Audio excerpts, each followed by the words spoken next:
noite, famílias! Vamos começar essa live aqui improvisada, que normalmente eu faço, gosto de fazer as lives com outros colegas, outras pessoas, né, para quebrar um pouco a monotonia da fala, mas eu vou também propor alguns temas que eu gosto de falar, que eu acho que é importante, e até ampliando um pouco a temática para além da pediatria, né? Então, a gente vai falar hoje sobre a aprendizagem emocional em crianças. Eu vou deixar esse vídeo gravado aqui, porque o mais importante é que depois fique isso registrado e a gente possa assistir qualquer hora. Fazer uma livezinha curta,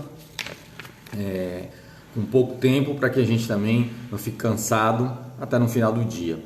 Se vocês quiserem fazer perguntas, podem fazer. Eu vou começar aqui primeiro falando sobre as emoções, né?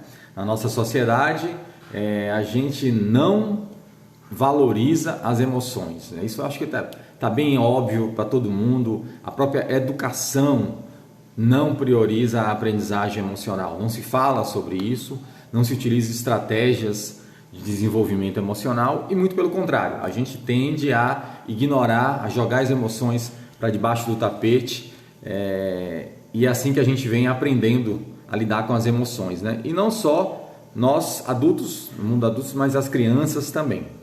E aí eu vou fazer uma revisãozinha rápida sobre a nossa biologia, né? Então o hipocampo ali, as áreas mais basais do nosso cérebro que estão envolvidas nessas emoções, né, com as reações emocionais do nosso corpo, o que nós sentimos e como isso se volta para o nosso corpo, se manifesta no nosso corpo, são áreas cerebrais mais antigas possíveis, né? Então, comparando o ser humano com ancestrais, outros, né, os nossos ancestrais e mesmo com outras espécies, nós temos semelhanças no sistema nervoso central. E a parte mais antiga aí, a medula, ponte e esse hipocampo, esse hipotálamo é comum a muitas espécies, né? E essa parte tão antiga e responsável pelas emoções é algo que a gente carrega há alguns milhares de anos, talvez aí desde nossos ancestrais. E por que eu estou falando sobre isso? Porque é justamente nessa parte tão arcaica, tão antiga da nossa espécie que está ali organizado as emoções, né?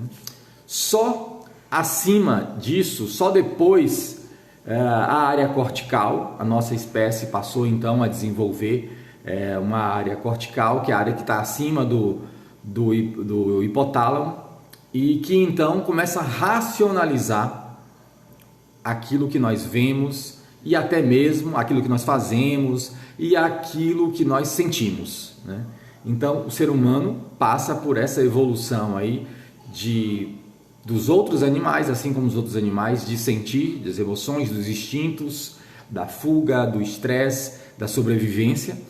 E então ganha esse arcabouço aí biológico, que é o córtex, que é essa área mais nova e volumosa, né, que diferencia a espécie humana das outras. É esse volume de área cortical, aí, essa área responsável pela razão, pela elaboração dos pensamentos mais elaborados, as conexões mais finas e principalmente na consciência, de ter consciência que está vivo, que você é uma figura dentro desse mundo e que compõe uma cultura, tem valores. Isso é o que nos faz seres humanos, tá?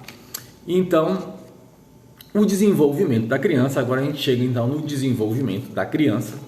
A criança também passa pelo mesmo caminho aí filogenético da história de desenvolvimento nosso neurológico. A criança, nos primeiros 2 anos de vida, eu diria que 4 a 5 anos de vida, tem uma intensidade emocional, então ela é gerida, ela é comandada muito por esse hipotálamo, por essa parte mais antiga do nosso sistema nervoso central.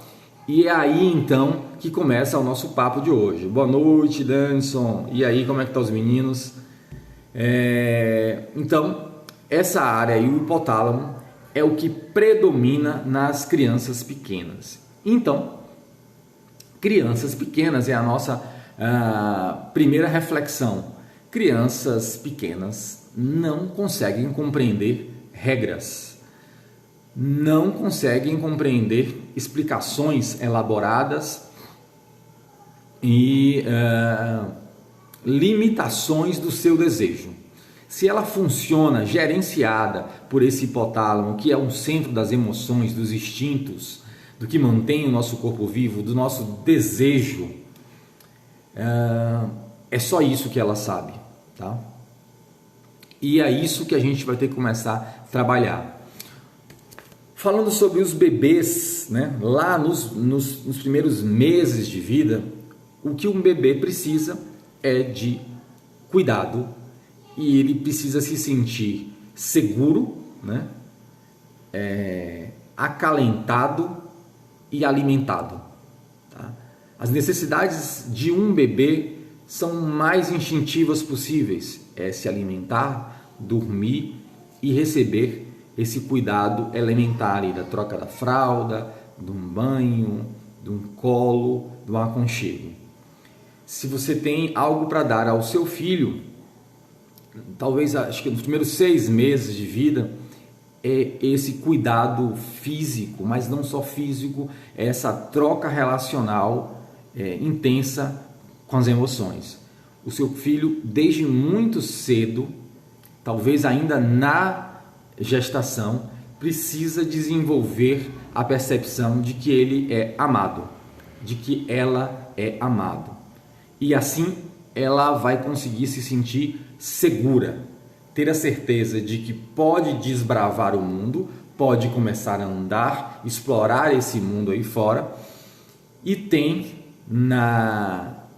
no seu cuidador, né, a mãe normalmente, né, ou o pai um pouco mais tarde vai assumir esse trabalho, mas isso é muito diverso. Na nossa cultura, a mãe acaba assumindo esse papel de cuidador principal, e ela então vai ser esse porto seguro, esse local onde esse bebê que nasce completamente imaturo recebe cuidados intensivos, cuidados, né, físicos, de necessidade física, mas cuidados também emocionais, né? Essa conexão. Então, não é só a mãe que amamenta ou a mãe que coloca uma mamadeira na boca da criança. É a mãe que se conecta com esse bebê, que olha olho no olho, que sorri, né? Que expressa sentimentos pela face, e esse bebê começa a perceber isso e se comunica muito bem com a expressão humana, que se comunica verbalmente, que está ali para acalentar, para trazer para o colo quente, aquecer essa criança, e é isso que essa criança vai aprender então nesses primeiros meses de vida, e vai se sentir segura, vai passar a desenvolver esse sentimento de segurança, de que eu estou aqui e tem alguém para cuidar de mim, né? Aos poucos, essa criança, a partir do 6º mês, 12 meses, 6 a 12 meses, ela vai começar a explorar esse ambiente, então, esse mundo aqui. Então é o momento que, a partir dos 6 meses, a criança começa a se sentar, explorar objetos. Então ela começa a pegar, engatinhar um pouco mais tarde. E aí então que mais ainda vai ser necessário que essa criança desenvolva essa segurança, essa certeza de que ela pode dar passos, explorar o meio e voltar. E sabe que qualquer coisa que aconteça, ela tem o seu porto seguro. Essa função, como eu falei, que é exercida muitas vezes pela mãe nos primeiros meses, principalmente com a amamentação, ela, é claro, não pode ser restringida à figura materna. Ainda bem, hoje na nossa sociedade, cada vez mais forte a presença do pai e de algumas famílias tem a oportunidade de ter outros cuidadores, como avós, tias, que ocupam então esse lugar de cuidado. Isso é muito importante para a criança. É muito importante que a criança, esse bebezinho aí, a partir de 6 meses, perceba que além da mãe, que ocupou aquele espaço muito bem naqueles primeiros meses, ela tem outras figuras também. Isso, na função do pai, isso é muito importante. Quando tem uma avó, quando tem uma tia, esses outros cuidadores vão aumentar o grau de segurança dessa criança. E ela vai perceber, então, que ela tem um porto seguro muito mais ampliado do que até imaginava antes. Como diz, tem um psicanalista que faz, eu não sei se é dele essa analogia, da raiz à árvore, né? A criança é uma árvore, a raiz é essa rede de segurança.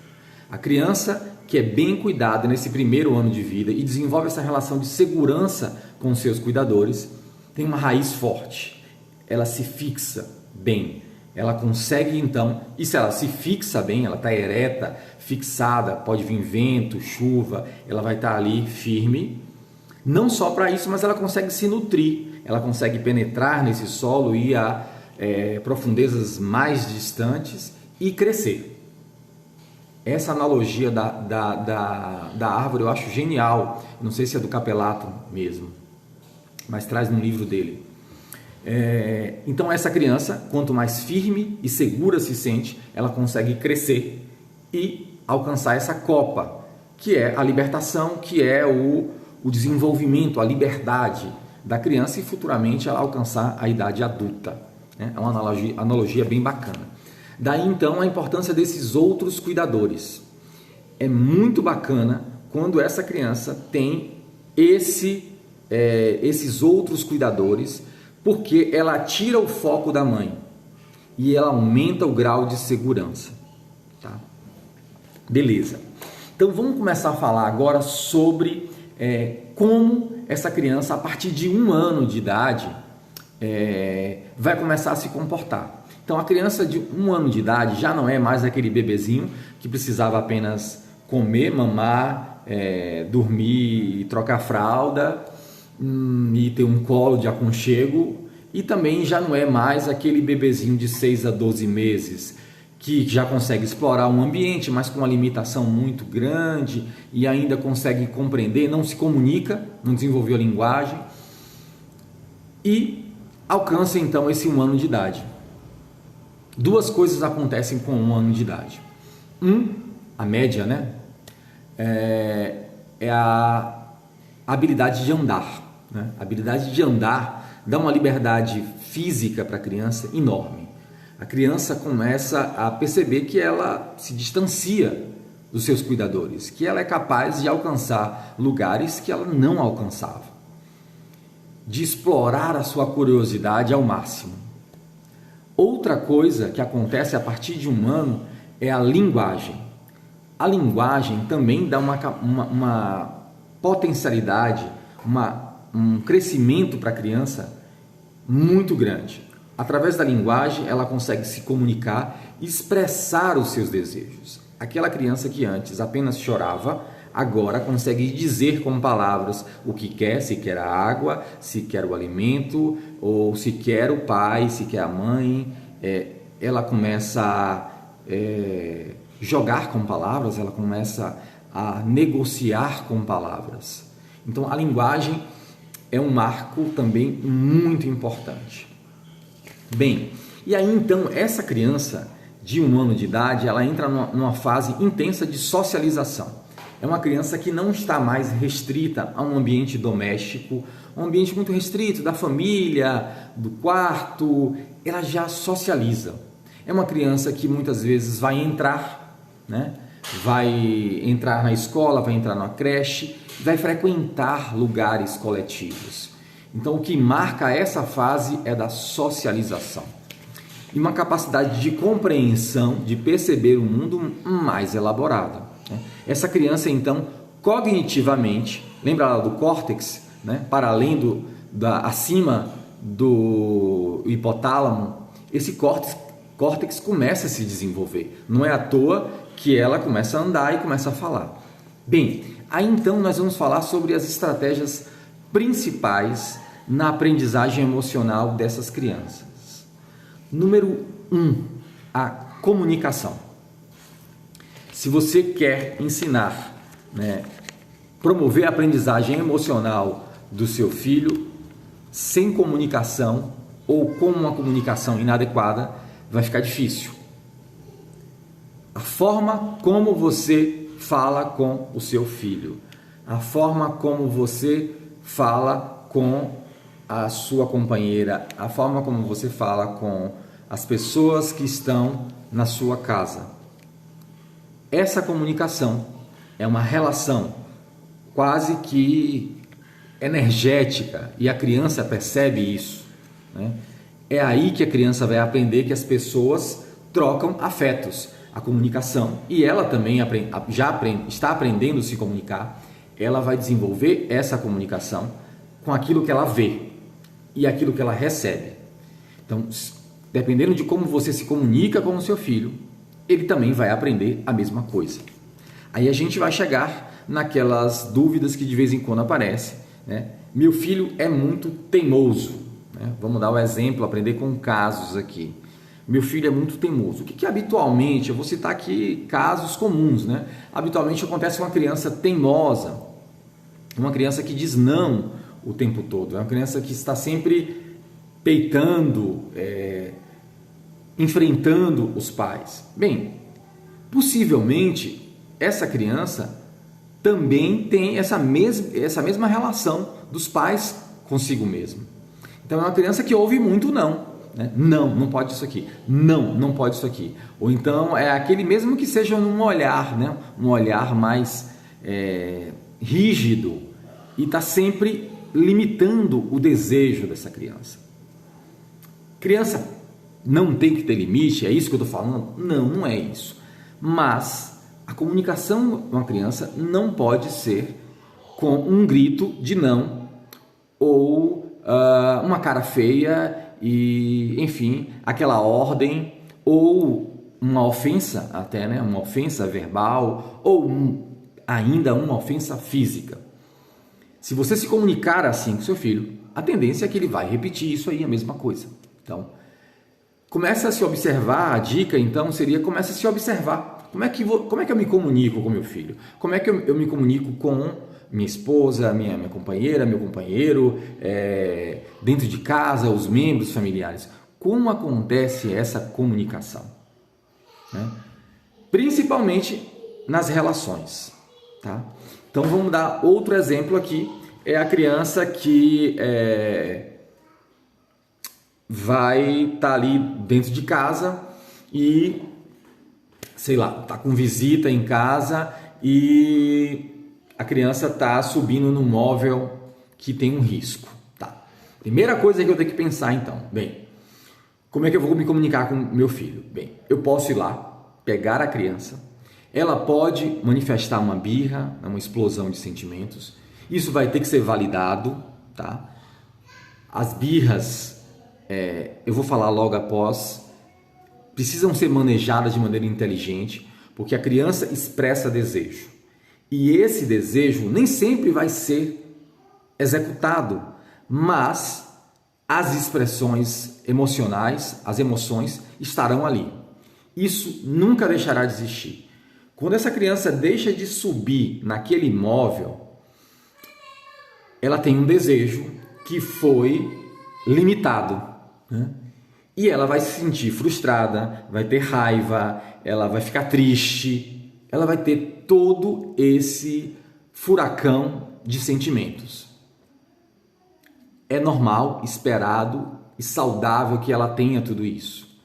O que a gente não pode é se comportar no mesmo nível de maturidade que essa criança. Então, quando eu pego essa criança dali do móvel e retiro daquele local, levo para outro local, ela vai continuar chorando, eu dou alguns minutinhos para que ela extravase aquela energia, aquelas emoções, e então, logo em seguida, eu dou um abraço, dou um beijo e me comunico empaticamente com essa criança, né?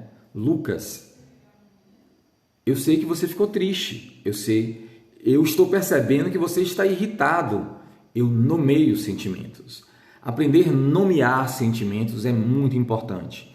Isso vai entrando muito lentamente até alcançar a área cortical lá. Mas primeiro essa criança vai começar a perceber que ela tem sentimentos, que esses sentimentos têm nomes e que são válidos. E que posso sim sentir raiva, eu posso me sentir frustrado e que eu vou viver, eu vou continuar vivo. Então, quando eu dou um abraço no meu filho e digo, nomeio os sentimentos, o que eu estou fazendo é dizer para ele está vendo em mim que é válido sentir aquilo, mas que não era possível subir no móvel, tá? Tudo bem, segue. Se a criança ainda às vezes continuar no choro, tira o foco, vai para outro lugar, mostra o passarinho, pega um brinquedo e tira a atenção da criança. Normalmente isso passa fácil. Esse é o manejo ideal de uma birra. Bem, mas o que acontece então com essa criança teimosa que eu citei lá? Habitualmente, essa criança teimosa ou gênio forte, que é outra coisa que a gente vê muito, né? Ah, não, doutor, ele tem um gênio forte. Essas crianças, muito comumente, não passaram e não passam por essa oportunidade de aprender, reconhecer os seus sentimentos, de expressá-los, de ter alguém que abrace e valide aquilo. E eu tenho um contrário. Eu tenho sempre alguém respondendo da mesma maneira. Se essa criança vai lá, naquele local proibido, e tem um tapa na mão, ou tem um grito, ou eu já disse que não é para fazer isso, quantas vezes eu vou ter que fazer isso? Não. E quando a criança começa a chorar, larga a criança lá, né? Vira as costas, deixa ela chorar até dizer chega. O que essa criança está aprendendo, gente? Não muito o que eu falei antes, né? Primeiro que ela vai perceber que tudo aquilo que ela sente é ruim, né? Poxa, se meu pai, minha mãe está me tratando dessa forma, isso aqui que eu sinto é ruim e eu não consigo nem compreender esses meus sentimentos. Mas eu sinto. Mas a criança sente e não deixa de sentir nunca. Então, a criança teimosa, a criança birrenta, a criança geniosa, como diz os pais, vai continuar sentindo e sempre vai continuar peitando esses pais, porque em momento algum ela passou por essa aprendizagem. Se você conseguir executar esse manejo da birra que eu citei aqui, o que vai acontecer naturalmente é que essa criança vai começar a internalizar isso. Ela vai perceber que quando está com raiva é válido e que aquilo passa, que aquilo é um desejo, mas que não pode ser feito naquele momento. E ela vai passar por repetidos momentos de frustração e, sem perceber, vai aprender a fazer isso. Você vai perceber que essa criança, aos poucos, vai chegar nos seus 2, 3 anos de idade e as birras não serão aquelas birras volumosas, teatrais, que de vez em quando a gente vê no mercado. Porque a criança não precisa mais manifestar os seus sentimentos daquela forma. Ela se sente ouvida quando ela é abraçada, quando ela tem um adulto atento que olha no olho e diz: Lucas, João, Maria, eu percebo que você está irritada, que você está triste, né? Pena, mas não dá para subir no móvel. Tem alguém reconhecendo os sentimentos da criança. Essa criança se sente ouvida. Então, é aí que começa, então, essa aprendizagem emocional, certo? Outra coisa muito importante é o exemplo, né? Não adianta nada você fazer isso, até simular algo muito bem, se você, com a companheira, se os membros dentro de casa se tratam de uma maneira diferente. Se há gritos, se há respostas abruptas, né? Energias muito vigorosas, a criança vai olhar aquilo ali e vai aprender. É daquele jeito, então quando eu estou com raiva, eu chego, sei lá, aconteceu alguma coisa e eu começo a tratar todo mundo mal em casa, gritar, quebrar as coisas.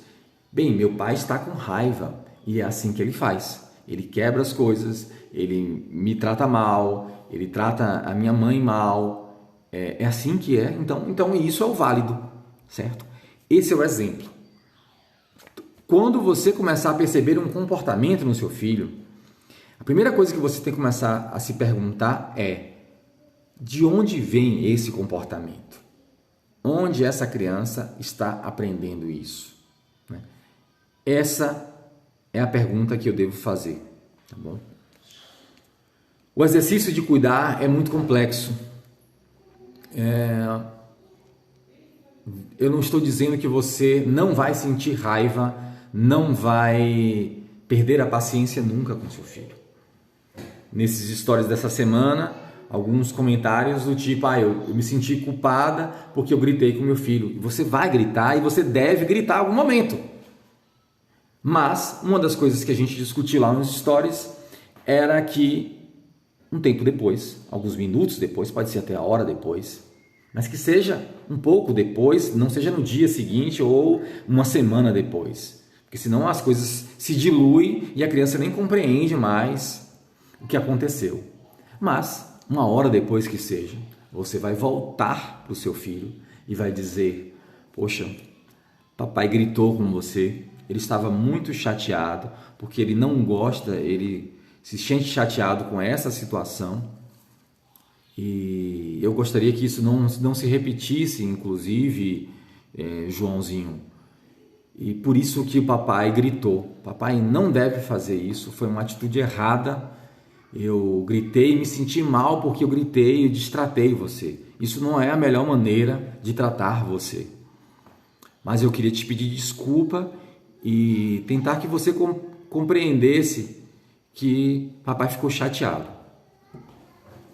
Bem, ao fazer isso, você ensinou um monte de coisa para o seu filho. Você validou sentimentos, você disse que existia raiva, que você sentiu raiva, que a raiva é isso, a raiva faz isso com a gente, deixa a gente impulsivo, mas que isso não é correto. E você chegou até a sua filha e pediu perdão e reconheceu que aquele não era o comportamento adequado. Então, olha quanta coisa você ensinou com esse ato de pedir desculpas, né? A aprendizagem emocional vai envolver tudo isso. Então, você vai cometer erros, você vai gritar, como eu citei, mas nem por isso você vai deixar de voltar, né, e pedir essa desculpa e contornar e fazer o que é a vida, porque você vai perder a paciência com seu colega de trabalho, com seu chefe, tudo isso. O que vai mudar é essa capacidade de reconhecer o que você fez e reconhecer o outro também, o respeito ao outro, tá bom? Gente, tentei aqui falar de maneira geral sobre essa aprendizagem emocional, tentar recapitular aqui de resumo, então, o quanto é antigo na nossa essência biológica as emoções, né? Nós somos, sim, não temos só ancestrais em comum com outros animais irracionais, mas temos elementos, sim, na nossa biologia, na nossa estrutura corpórea, que são semelhantes a esses animais. Então somos instintos de sobrevivência, somos esse poço de emoção e que não são explicadas à luz da razão. Só com o passar do tempo, e aí eu falei sobre, aí por volta dos 4 a 5 anos de idade, que esse córtex, que essa razão, começa então a ser elaborada pela criança. Da mesma forma que a nossa espécie, o ser humano, ao longo de milhares de anos, demorou para fazer. A criança demora aí uns 4 a 5 anos. Por isso que então eu citei lá dos 6 meses, 12 meses, a necessidade fundamental do cuidado, principalmente de um cuidador, né? O bebezinho dos primeiros 6 meses especial, precisa de um cuidador referência que está ali prontamente para abastecer as suas necessidades físicas e afetivas, sim.